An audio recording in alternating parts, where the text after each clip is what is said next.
Alors, aujourd'hui on va parler du politiquement correct.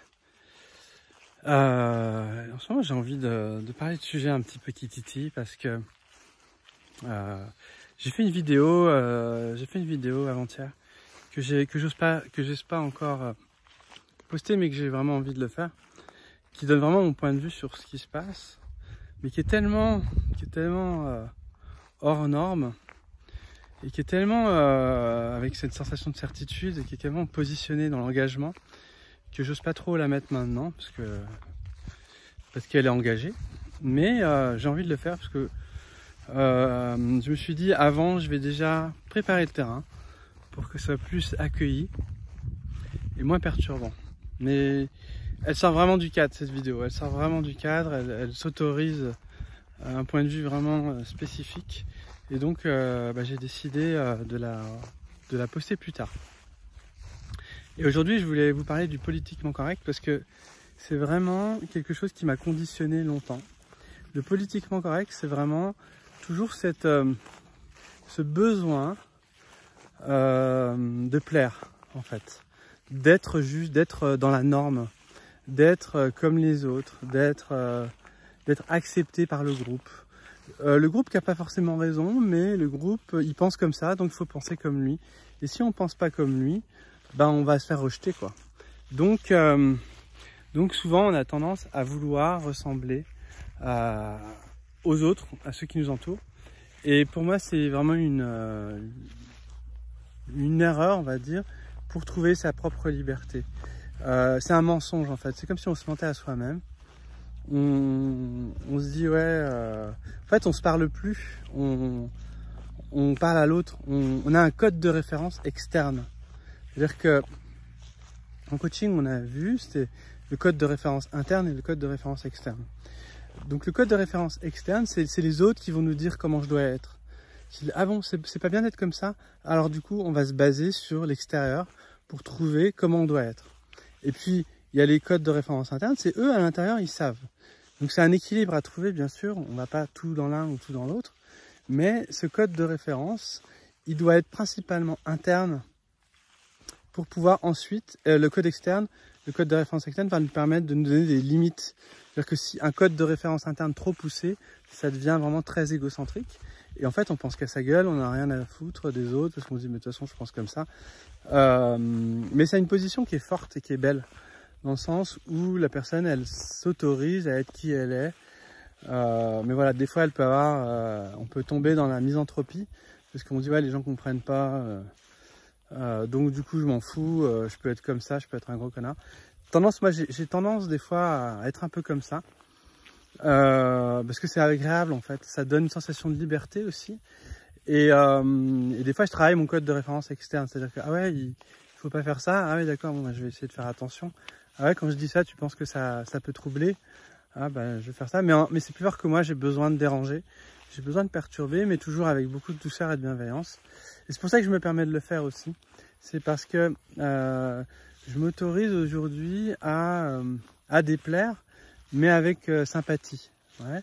En gros, en me disant, mais j'ai le droit de déplaire. En relevant un petit peu le manque d'ouverture d'esprit de celui qui juge le politiquement incorrect. Donc, t'as pas le droit de penser comme ça. Et pour moi, ça, c'est pire que de penser correctement. Vous voyez ce que je veux dire? Parce que c'est une intolérance, c'est faire preuve d'un manque d'ouverture d'esprit. C'est faire preuve de... Il y a un côté dictatorial. Il y a un côté rigide, psychorigide. On peut pas... moi, j'autorise tout le monde à penser ce qu'il veut. Et quand on interdit la pensée, là, c'est vraiment quelque chose de très puissant. Donc, je m'autorise, je provoque même exprès, je vais dire des choses qui te dérangent pour relever... C'est un peu sadique, hein, faut bien l'avouer. Pour relever comment dire, le manque de valeur de liberté de la personne et pouvoir la mettre en miroir. Et du coup, la personne, elle se retrouve un peu agressée, quoi. Mais en même temps, elle conscientise quelque chose qui dit, ouais, en même temps, mais si t'es de mauvaise foi, tu vas pas l'admettre. Et si t'es de mauvaise foi, tu vas dire, ah ouais, ok, peut-être qu'il y a une part de vérité, il y a une part de réalité. Et donc, Du coup, je me suis plus à mon code de référence interne, c'est-à-dire les autres peuvent penser ce qu'ils veulent, moi j'ai mon point de vue, et ça changera pas mon point de vue si tout le monde pense le contraire. Et ça, c'est vraiment avoir du discernement aussi. On peut se tromper, hein, on peut se tromper bien sûr avec le référence interne. C'est pour ça qu'il faut toujours prendre quand même le compte référence externe, pas pour penser comme eux, mais pour avoir un regard extérieur.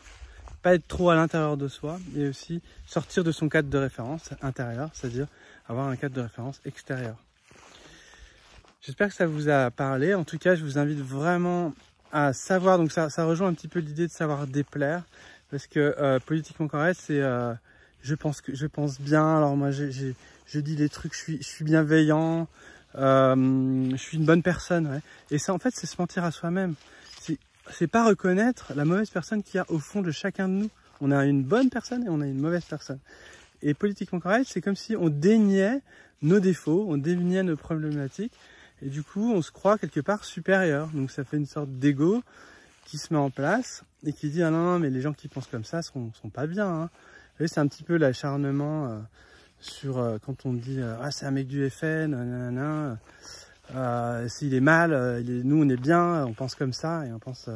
Je suis pas en train de défendre une idée politique, mais je dis juste ça, c'est un manque d'ouverture d'esprit. C'est peut-être qu'il y a des choses qu'on n'a pas conçues et il y a peut-être des personnes qui ont le droit aussi de penser autrement. Voilà, et d'interdire la pensée. Il y a beaucoup de de toute façon tous les aspects communautaires sont assez radicaux et très offensifs, très agressifs, justement parce que ça révèle, ça relève leurs problématiques qu'ils ne veulent pas forcément voir. Donc quand ça titille vraiment, eh ben c'est qu'il y a quelque chose à comprendre. C'est que moi, quand je suis perturbé par quelque chose, j'ai quelque chose à comprendre. Et je me dis, ah ouais, là, ça me contrarie, c'est que j'ai quelque chose à comprendre. Et en général, les communautés, voilà, ça peut être... toutes les communautés, elles sont hyper sur la défensive et elles sont vraiment radicales et elles n'autorisent pas de penser autrement qu'elles. Et ça, c'est vraiment un manque d'ouverture d'esprit et vraiment, c'est vraiment pour moi, c'est ça le fascisme.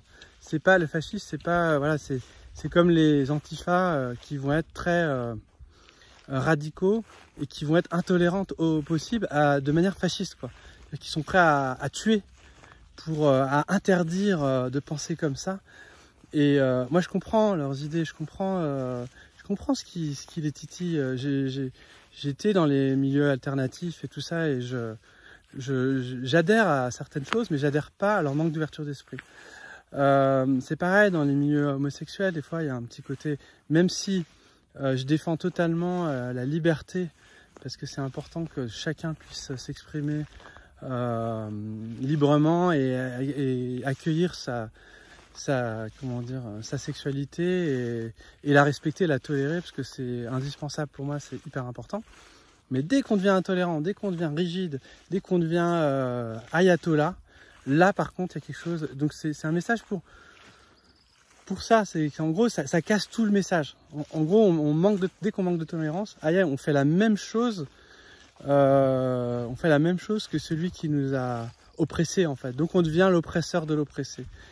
Et c'est pareil avec le féminisme. Moi, les féministes radicales, j'appelle ça les machistes féministes. C'est parce qu'elles sont tellement agressives qu'en plus, il y a un moment donné, il y a plus d'ouverture. Et tu peux pas communiquer et elles sont hyper agressives. Donc en fait, tu te sens agressé. Et du coup, tu te dis, ouais, ok, on va se barrer. Ça fait peur, quoi. On dirait que c'est une milice qui est là pour te défoncer. Et alors que, en fait, c'est de la douceur. C'est la douceur qu'on a envie d'avoir dans la communication, de la tolérance. Et souvent, en plus c'est pareil, j'ai beaucoup d'amis qui sont féministes et que j'aime beaucoup. Je les comprends hein, complètement. Mais le jour, je me rappelle, j'avais dit un truc.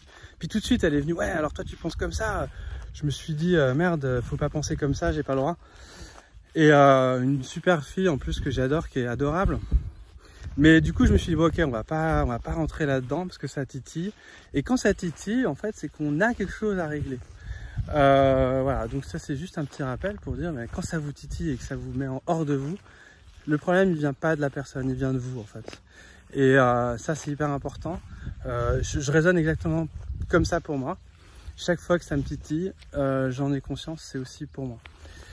Donc voilà, j'avais encore envie aujourd'hui, je vous dis, c'est la semaine de la rate là, et il faut régler un petit peu les trucs aussi qui sont en dormance, exprimer les choses, exprimer ce qu'on pense, on a le droit d'exprimer ce qu'on pense librement, il n'y a pas d'agressivité en fait, c'est juste besoin d'exprimer nos pensées et d'écouter aussi les autres.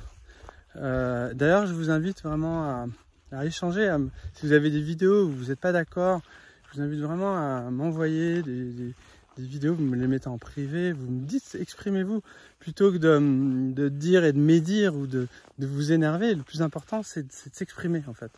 Ça sert à rien, sinon en fait, le mécontentement, ça nous pourrit l'intérieur. En fait, on se détruit nous-mêmes, on s'auto-détruit quand on fait ça, et au lieu de s'auto-guérir. Alors que quand on libère, quand on parle, on va s'auto-guérir, on va vraiment pouvoir exprimer les blocages qui sont en nous, les blocages psychologiques qui sont dus à notre histoire, à notre âme, à notre histoire. En gros, c'est ça, notre histoire dans toutes les dimensions qui soient, nos conditionnements familiaux, même sociaux. Là, si vous êtes dans un moment qui pense comme ça, vous allez penser un peu de la même manière. Donc il faut savoir se recentrer avec son cadre intérieur, c'est le cadre de référence intérieur, et prendre en compte le cadre de référence extérieur, mais rester centré sur soi en fait. C'est pour ça que on dit qu'il ne faut pas être centré sur soi. Ben si, c'est important, parce que si on n'est pas centré sur soi, on est centré sur les autres, et du coup on n'est plus connecté à soi. Donc on doit faire les deux en fait. Prendre en compte le regard des autres, je répète plusieurs fois, et rester connecté à soi. À bientôt les amis.